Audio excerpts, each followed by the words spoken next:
6:44, we're going to reconvene into open session. It's Pledge of Allegiance time. Oh, yeah. Ready to begin? I pledge allegiance to the flag of the United States of America and to the republic for which it stands, one nation, under God, indivisible, with liberty and justice for all.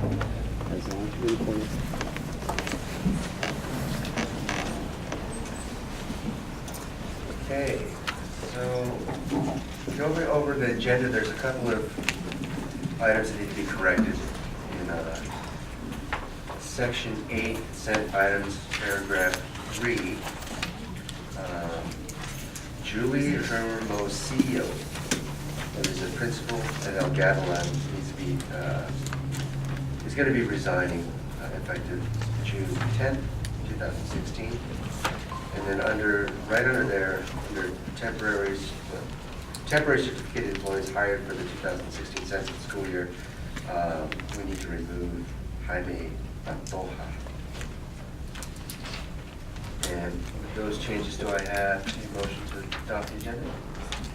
So moved. Do I have a second? I second. Okay, all in favor? Aye. All opposed?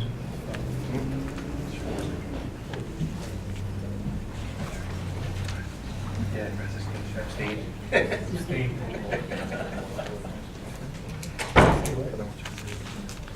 Okay, so the board, during closed session, the board considered a request from a certified employee for a leave of absence. Francisco Estrada moved and Foster Hoffman seconded. The motion to approve the request. The motion passed by the following vote: 3 yea, 1 nay, and 1 abstention. That's all we need for the board.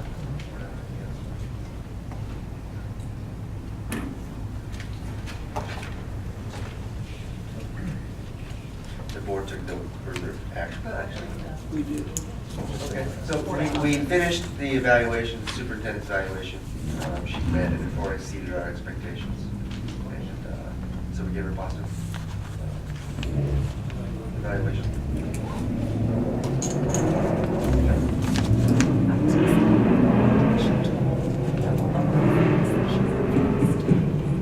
Why don't you talk about that? In considering the evaluation for the superintendent, we had a very nice tool for evaluation. And the tool was based on 6, 7, I think, do you have that? Okay, it was based on 7 areas. I wish I had it in front of me. We left it in the... Yeah, that's why I didn't want to talk about it. 'Cause I don't know. Well, it was based on 7 areas. The areas were community relations, board superintendent relationships, management, fiscal accountability, leadership, educational program, and planning. And in each of the areas, we looked at either exceeding what we thought were our expectations, meeting the expectations, or not meeting the expectations. In all 6 areas, we all felt she either met and in most cases exceeded in all 6 areas. In each area, Martha provided us with a narrative of what she had set as goals for herself, and she had plenty of artifacts. There were so many things for us to look at, and that's why it took us 2 meetings to go through the evaluation, because we had so much to consider. So this was not something that we considered lightly. She had a lot of evidence, and from our own experiences, that is why we gave her a great evaluation. So that was the evaluation. Thank you. Thank you, sir. Yeah. Okay. Okay, so now we have a public hearing on the 2016-17 budget balances in excess of minimum reserve requirements.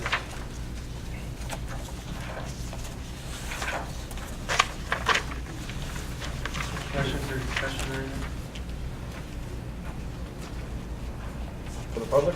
Yes.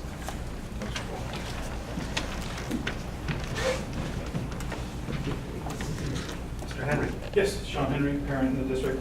I just had a question at the last meeting when the budget was presented. I just had a question about how much the phase one costs for Old Veranda were from what was presented in previous board meetings. That was close to $750,000. So I just wanted to know how much money was actually spent, where it was in the budget, and then where phase two was. I was told I would get a response to the email within 2 weeks, and so I just didn't get it, so I'm just here to ask the question again. Thanks. Oh, I'm sorry, I think we're still on public hearing for this particular. You said budget, right? Well, yeah, this is a particular thing that we're having a public hearing on. No. Oh, hey, Terry. How are you doing? I'm okay. Good to have you back. Good to be back. I did have a question.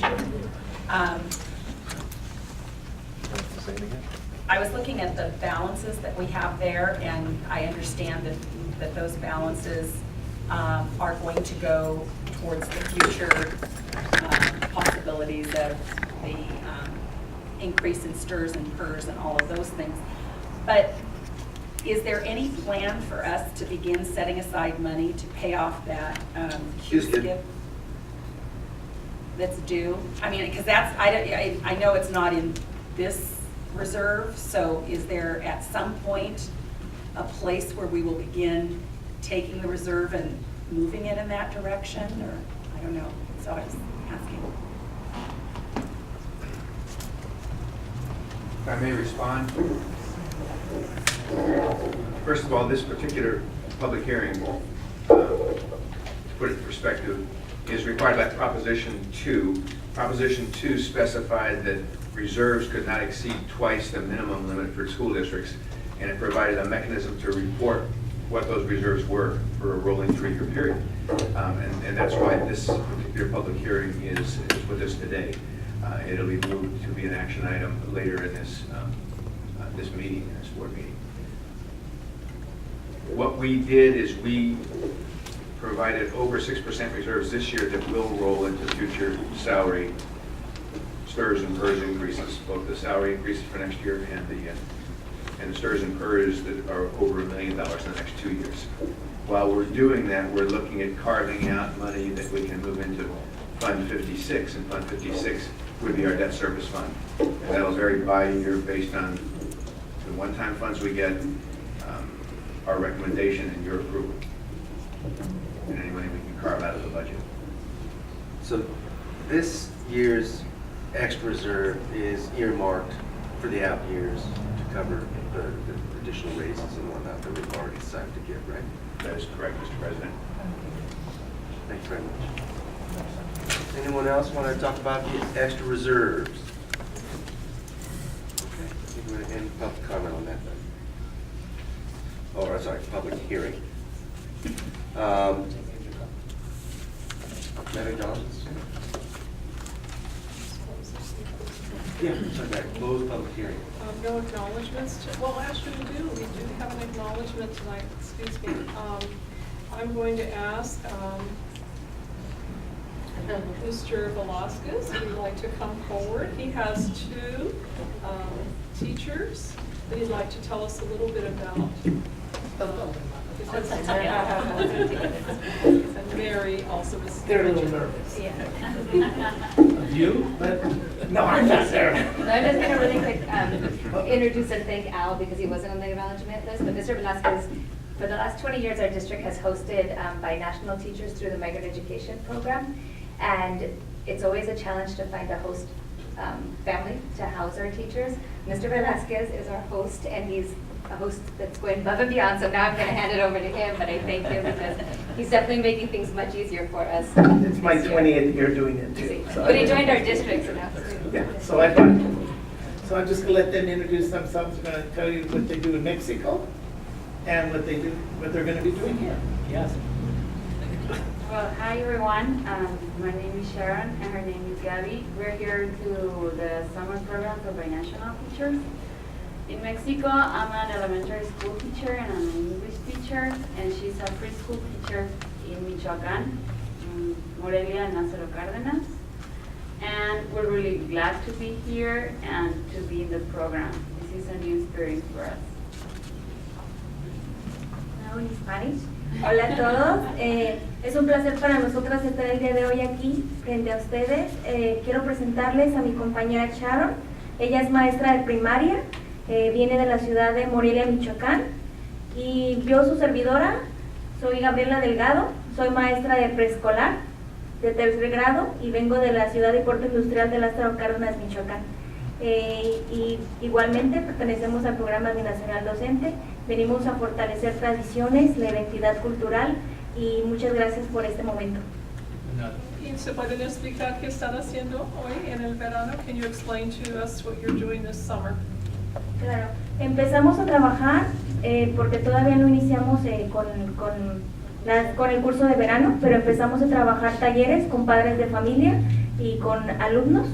Estamos trabajando toda la cuestión cultural. El día de hoy realizamos elaboración de canastas, estamos trabajando manualidades, estamos trabajando valores que son muy importantes para fortalecer la identidad cultural de nuestros connacionales. You want to explain in English? Yeah, sure.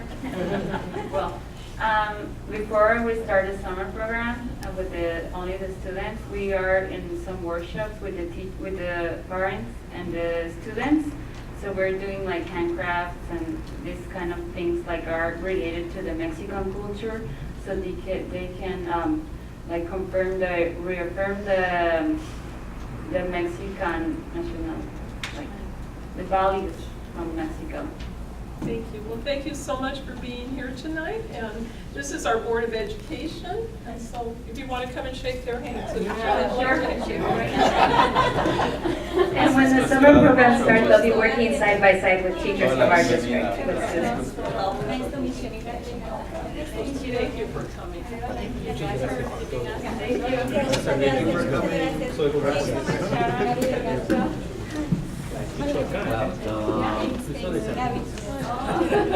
Gracias.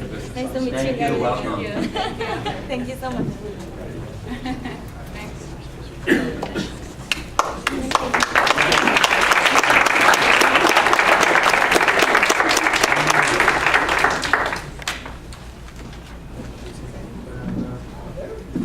Can we hear from the employee organizations, please? Mr. Ramos. Did you have anything you wanted to say tonight? No, not today. How about the Sanchez's, are they here? Okay. Anyone from the substitute teachers? That's first. To my right, board members? Or actually, the superintendents. All right, still, superintendent. I'm going to do something a little different tonight. I'm going to ask for Lori to just talk a little bit, Ms. Sanders, to tell us about the summer school programs that are going on currently, and then also of the professional development that's happened in the last 2 weeks.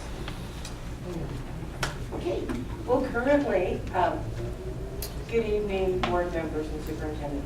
Currently we are in our second week, no, we just started our third week of the NASA SEMA program at the Hartnell East Campus. Every week we have 100 kids go. They're from grades 3 through 6, and they've been having a really, really wonderful time. The attendance has been very, very high, and it's been, I encourage you, if you have an opportunity between 9 and 12 to go over to the Hartnell East Campus and see what these kids are doing. They're having a fabulous time. We also have at El Gavilan School students there that are in a tutorial program working with our Cal State intern teachers during the summer. It's their intern boot camp. And it's at a 5-to-1 ratio. It's 4 days a week. It includes some afternoon enrichment, and on the 5th day, our interns have a full day of professional development. Starting after July 4th, we will have approximately 400 students that are at Veranda Meadows and University Park, and a jump into math, intensive math program for 3 hours a day, of course, with a recess break. We also have about 50 special education students that will be in 5 classrooms, having an extended year program for their own particular needs. For professional development, of course, the week after school, we had our 5-day institute, focusing on technology, English language development, and math. And then after that, we rolled into GLAD Institute, where we had about 30 teachers that were attending 2 days of professional development seat training, and then 4 days of demonstration lessons, and then some planning. Last week, Mr. Dillinger was very, very pivotal and instrumental in organizing and facilitating approximately 27, 28 teachers that began the process of developing units of study.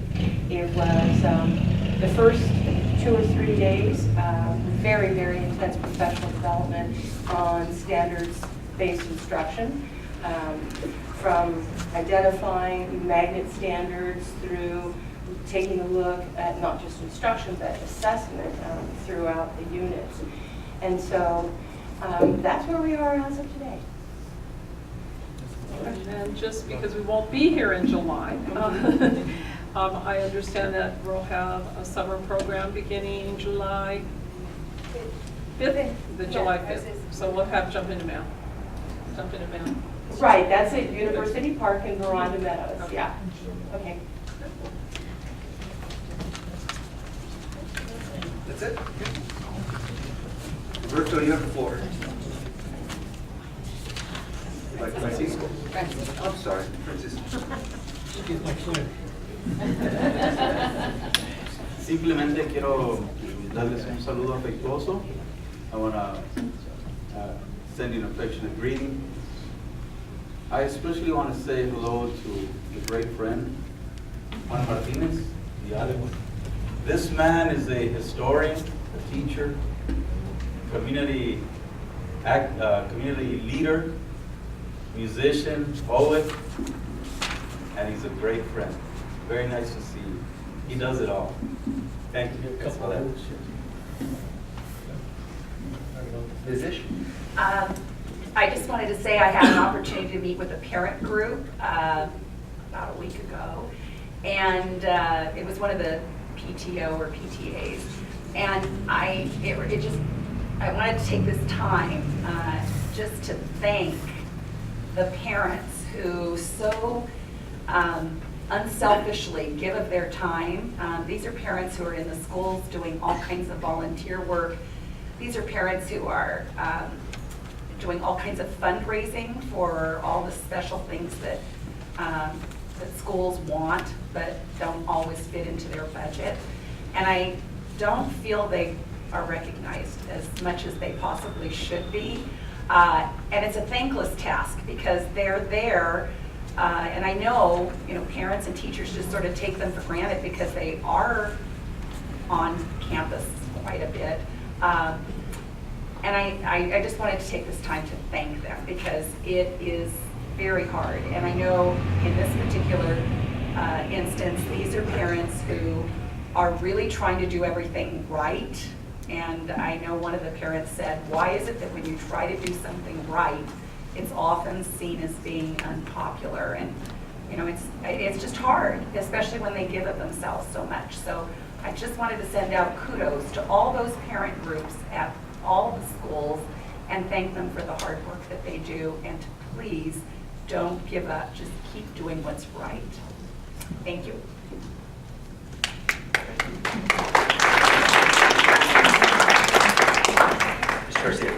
Well, I don't have much to say except I spend a lot of time with my grandchildren. And let me tell you, they're crazy kids. But at the same time, they keep saying, Tata, where are you? How come you're not here? Because they live in different towns.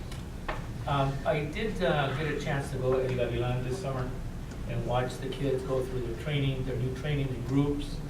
And I want to thank very much Ms. Gonzalez over here, who was lead point in there, plus other teachers that were with them, and then again the guests that were over. I want to thank you very much, and your entire school. The other thing is that tomorrow never comes. I learned that ever since I was a little kid, and ever since I was in Vietnam, and ever since I worked for the University of California. Tomorrow never comes. So as soon as you wake up, it's today. Okay, it's today. Tomorrow is today. And the idea of knowing that my colleagues are studying, these are the teachers, administrators, and community people that pulled together this summer and to learn how to teach more effectively and also how to work with students so they can teach their peers as learners and also future leaders of not only the United States of America, but also leaders here in this community. And we're going to see that happening through our technology, through the teachers' commitment, the administrators setting goals and objectives that are not like 25 of them all at once, but they're narrowed down. Our superintendent chose for the works on that. And at the same time, we're going to be one of the best districts in the county. And we're working, that's my personal goal. What can we do to have our district be number 1A? Y muchísimas gracias a los visitantes que tenemos aquí de México. Gracias.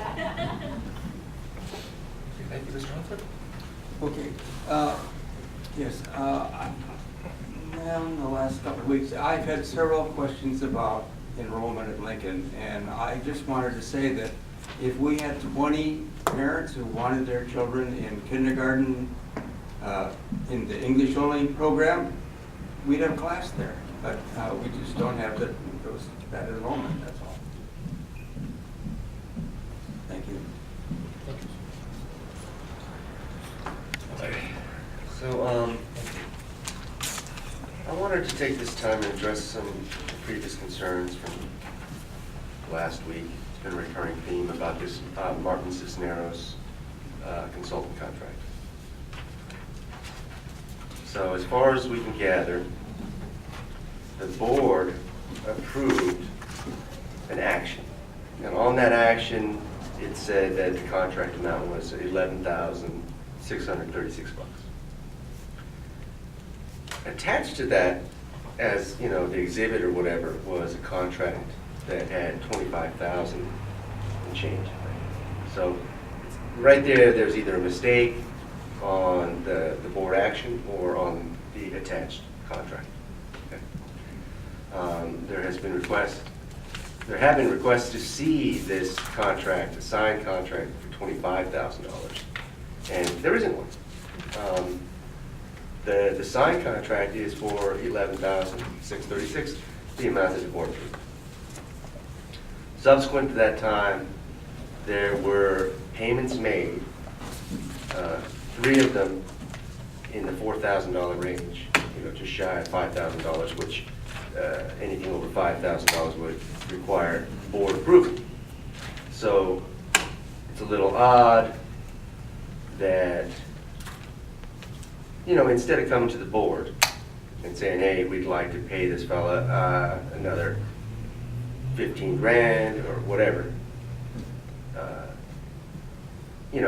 it is common practice, apparently, that, small, under 5,000 can be paid out without going to the board, but to aggregate those and to say, okay, well, I'm gonna spend $4,900 3 times is not a practice that we should be approving of. Okay.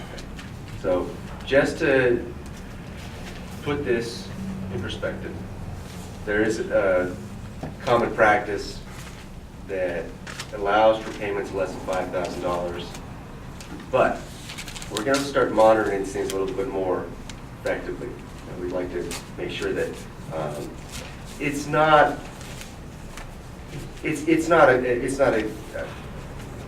should I say?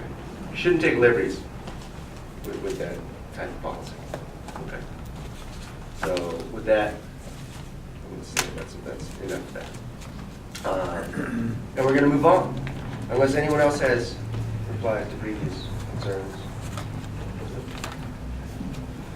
So we're going to move on to individuals desiring to address the board on topics that are not on the agenda.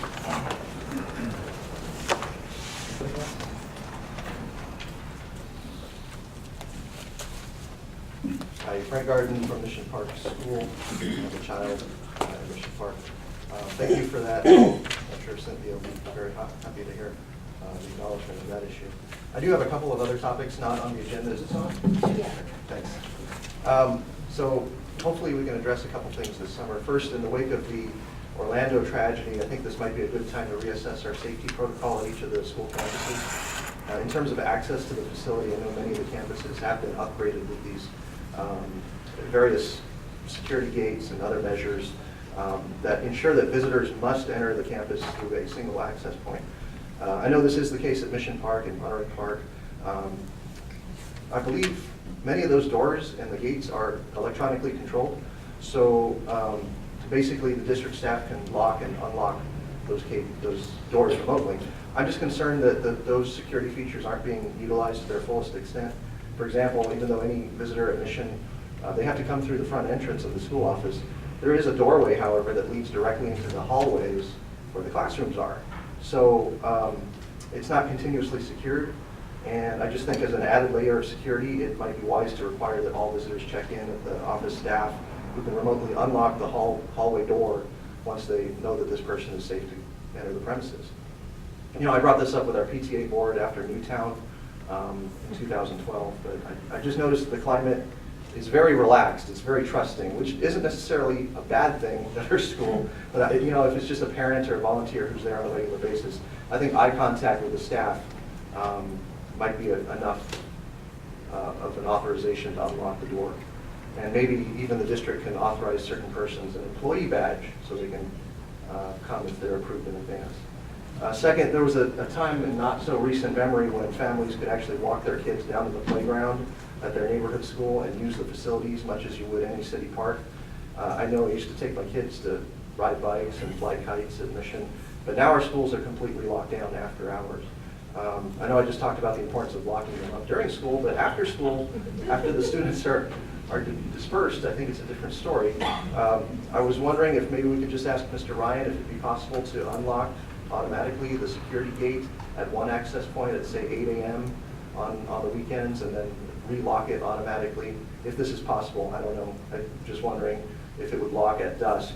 I know we want to minimize vandalism on the campuses, but we do have security cameras now, so the cameras should at least keep a record of who's entering and exiting the facility at all times. We don't even need to advertise that the gates are unlocked, but I just think that this would be a really valuable thing for our community. Especially, you know, I was watching the East of Salinas documentary. There's kids in this city whose parents won't even let them go outside because they just feel it's so unsafe. And that's just a sad reality of our city. But if we could designate our schools as sort of a safe zone where families know they can go and take their kids and play on the weekends, I think that would be a wonderful way for our school district to give back to our community. Thank you. Anyone else?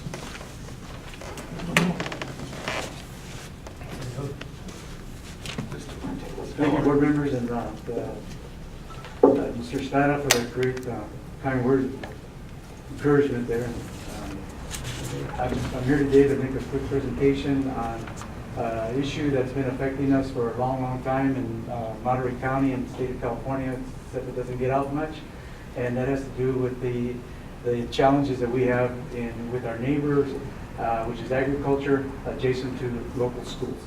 And it has to do with drift onto play yards and exposure to our staff and to our children and local community. What we're trying to do here is, and we've been working on this for a while, the Department of Health finally pulled together enough records from going around the state and getting information from different school districts, et cetera, and they found out that there's a real serious problem. To the point that now Ag Commissioners are looking at it and how do we deal with it. Monterey County Ag Commissioner sat down with a group of us and developed a plan that they're going to do a pilot project in Pajaro and in the Hull School District up in North County as a pilot project for Monterey County. They're already doing it in Ventura as well. So the issue has to do with a proper notification to the community, i.e. the schools and the parents, the kids, staff, that X chemical will be applied and what date and reasons for it. So that way, should you have children that are asthmatic or have issues, health issues, or maybe pregnancies and that sort of thing, local community will be apprised of the potential hazard to them and to their fetus. So it's a win-win for everybody. I mean, can you imagine if there was a drift? It's happened along Veranda already to the homes. And then those lawsuits filed, et cetera, and that was costly for everybody. And that was no fun. But, and it makes everybody look bad. Like we're not really protecting the interest of our kids. We're not protecting our community.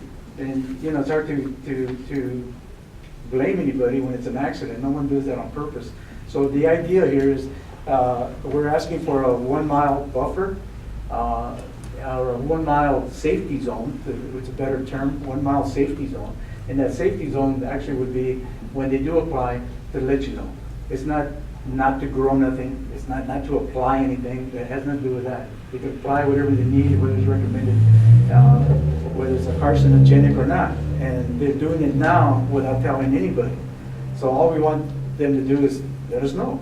We're doing it now with the farm worker community. You've been out in the fields, you'll see the small little signs, illegal, do not enter, danger, do not enter. That's to advise the farm workers, should there be a spraying, that the crew and folks, and even that somebody taking a jog, or you're walking your dog out there, that there's a potential problem, safety issue. So that's what that's about. And so we're going to be taking a group up to Sacramento July 12th to meet with the Department of Pesticide Regulation to discuss that 1 mile buffer, and hopefully it turns out. And I don't know if you guys take a look at today's headline in the California, on the top of the fold, it talks about the zip codes and everything else as to how that might relate to your health problems and your economic status. Well, if you look at and this is what they did.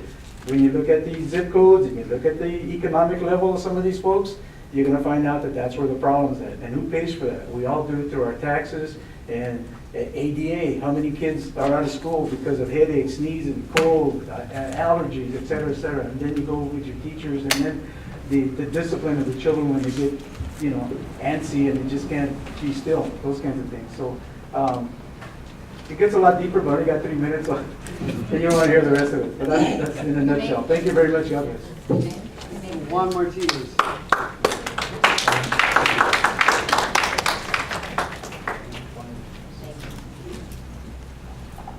Hi, Wes White, student resident, former parent of Mission Park kids. Just want to second that Safe Ag, Safe School. I suppose it's an initiative right now. It's going to be on the ballot.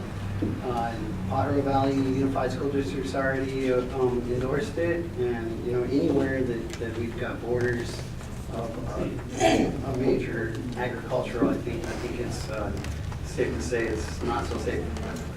So definitely people have been poisoned by poison.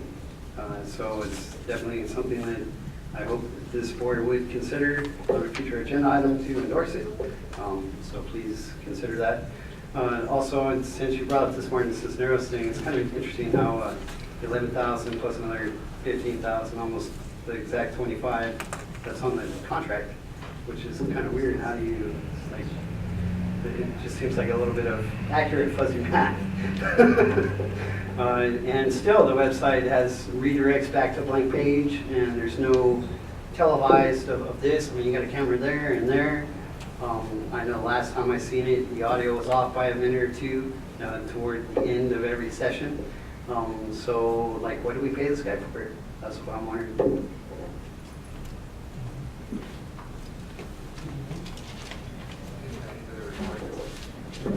Hello, my name is Sean Henry, parent. Last week, last board meeting, I had an opportunity to talk with Amy a little bit after. It was a good conversation about school choice, and so we might not necessarily see eye to eye, you know, with the level of school choice that there is across the district. But it became apparent because, you know, Miss Ish and I our families know each other a little bit, so there's some familiarity. And it became apparent that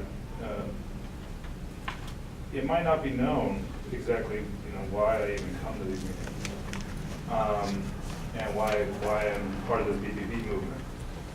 And it's truly about the quote in the front of this building. The public school is the greatest discovery made by man. Every opportunity I had in my life is because of public education. I benefited from being part of Head Start because I wouldn't have been able to go to preschool. I went to a school that was not in my neighborhood. I actually grew up in Redwood City, and there were dirty bookstores and prostitutes on our street. Friends had dads and moms that were heroin addicts. That mom literally was on the street selling. But I was somehow, my neighborhood school was in Atherton, next door. So I'm very sure that there were a lot of people in those $1 million homes that regarded my area as undesirable. So when I come to a meeting here and I hear about how decisions were made at Lincoln when it was reopened about what neighborhoods would and would not be in there, and it was not your decisions or the previous board members. You're the ones that decide. You're to represent. We don't know who made those decisions. But public education is very, very important. I don't come here to get any extras. I now have a choice because of public education. I don't have to be here. But I stay because my dad didn't have that choice. He didn't have an education. He worked like many of the farm workers here and died because of the chemicals that he was exposed to in the shipyards. I took care of him when he had cancer. He couldn't read, but I can. And so I speak up for other people when I see an injustice. I'm not an advocate. I just champion what's right. I'm not trying to get anything more, anything less from my children. They're going to be okay. But I'm worried about how the decisions are being made affect the entire district.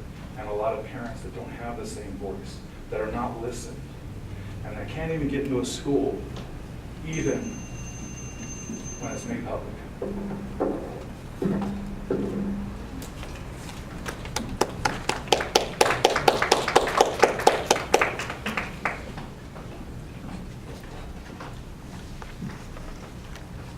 we have any more people desiring to address the board? No? Okay.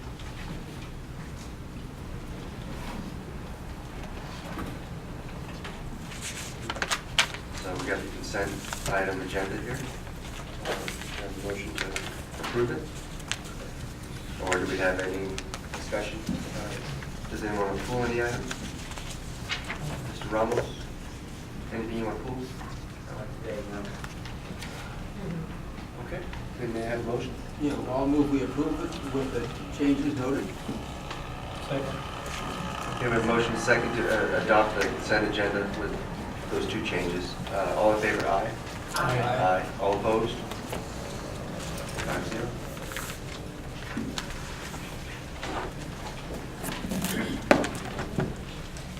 We're going to hear a quarterly report on the Williams uniform complaints.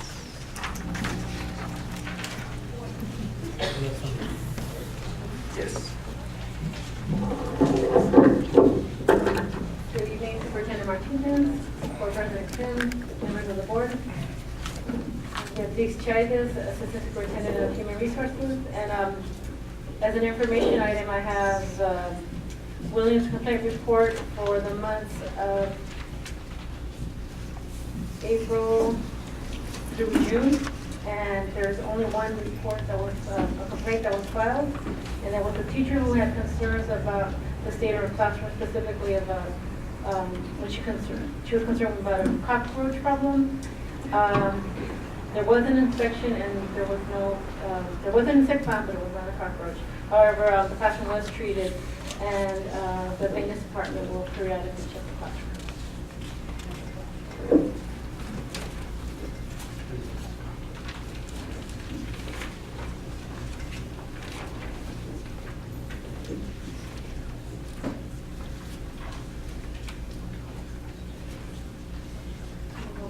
That's it. You want a legend cockroach?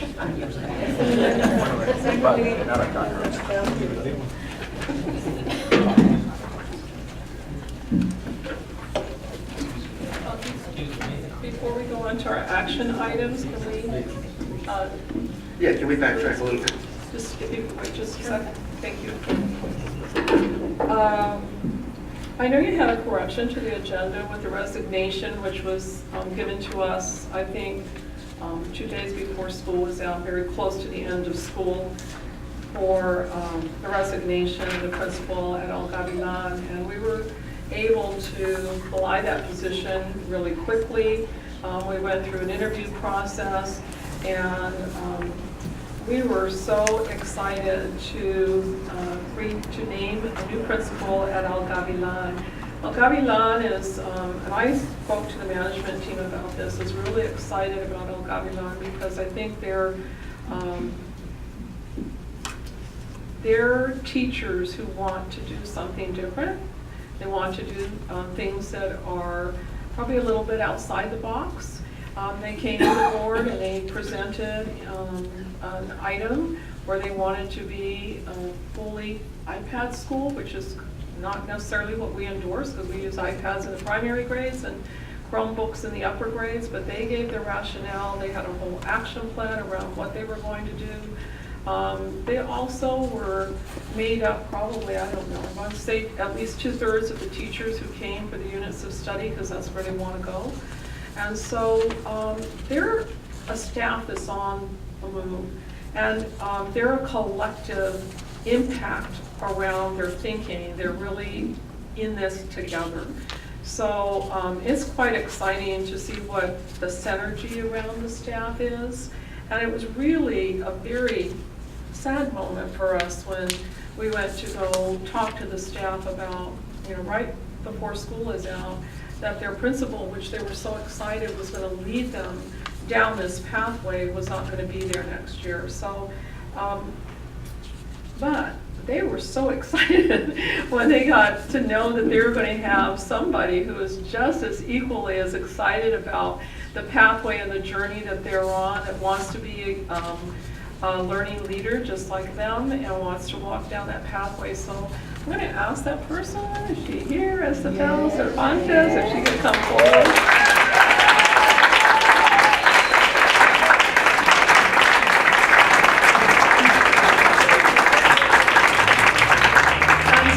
Isabel is one of those bright shining stars that, I recognized very early on as just, dynamite, little dynamo. Really doesn't let too much bring her down and just really wants to do the best for students, number one, but certainly wants to be there and become that learning leader that she is. She's also really active in the community, which is another great aspect, and I'm looking so forward to your leadership at El Gavilan next year. I look forward to really bringing additional resources to that staff, to the school itself, and building the parent community within that school. And we're just excited, and we'll give you a minute to say a few words. Well, first and foremost, thank you for the opportunity. I look forward to working with the El Gavilan staff, and I'm as excited, I think, as they are, and I thank Mr. Gonzalez for being here too. Together I think we'll be able to complement each other's leadership styles and lead the school where even further than they probably think they can get. But I appreciate your support as a board and you as a superintendent, and hopefully I will do a good job. You will. Thank you. I know that this isn't possible probably without your family, because I got a chance to actually her mom and Yeah. her uncle, and I don't know who else was there. They Yeah. do a lot of things that are very much connected to the school, and so when you were at Roosevelt, I know I saw them there supporting the staff. So if they could stand and also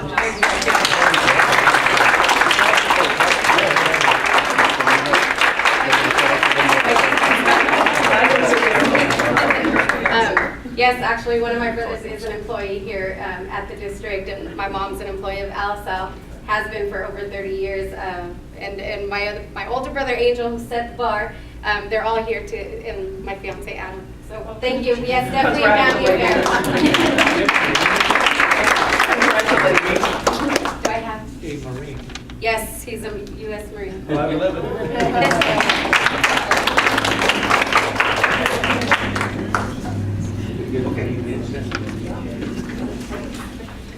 We're going to move on to action items B1.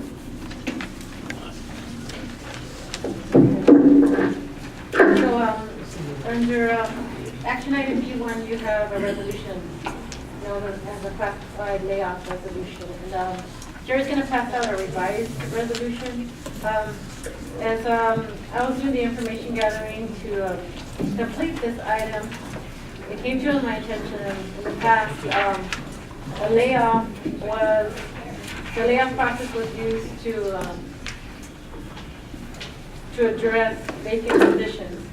But a true layoff is a position that can no longer continue because of lack of funds or lack of work. So in the original resolution, we had 11 positions, and we're happy to say that 11 classified positions are not being laid off. The revised resolution, we have really 2 positions. It's a 3-hour instructional aid position at Laurelwood and a 2-hour homework assistant supervisor activities known as HASPA at Laurelwood. And these 2 positions are true layoffs because the school site no longer has the funds to continue with those 2 positions. So in the resolution that I gave you now, it's revised, it's going to read that whereas there exists in Salina City Elementary School District a lack of funds, lack of work, now therefore be it resolved that layoff occur in the following positions effective August 27th.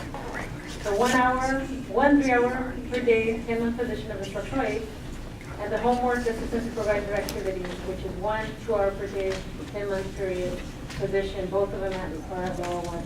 And I'm working alongside with CSEA to deal with the implications of this layoff, and I just would like you to consider and approve the resolution. Any questions?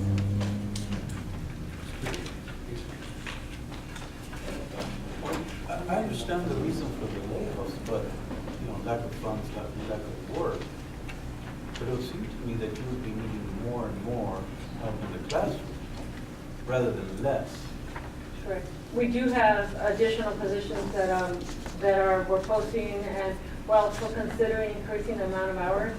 For example, we have various instructional aid positions across the district that are for 1 hour, or what I refer to as HASA position, homework assistant supervisor activities, and it's really difficult to get anybody interested in a 1-hour position. So the sites and the principals in particular, along with their school site councils, are recognizing that difficulty, and now instead of posting for a 1-hour position, they're in turn now posting for 3-hour positions to make those more attractive opportunities for the community. So what you see is the true layoff, which is these 2 positions. The school site council no longer has the funds to continue providing for those positions. But across the district, we do have many positions